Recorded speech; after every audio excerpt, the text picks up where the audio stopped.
Jimmy Firecracker coming to you live from upstate New York. If you come down this way, we are actually going into the deep dark abyss where horrors of unimaginable tales... Wait, I still need to get on the ship, guys. So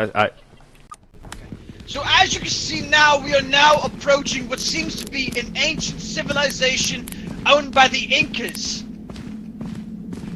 So if you recall, the volcano in Pompeii covered the area in soot and ash, which encased a lot of the tribals that lived in this area.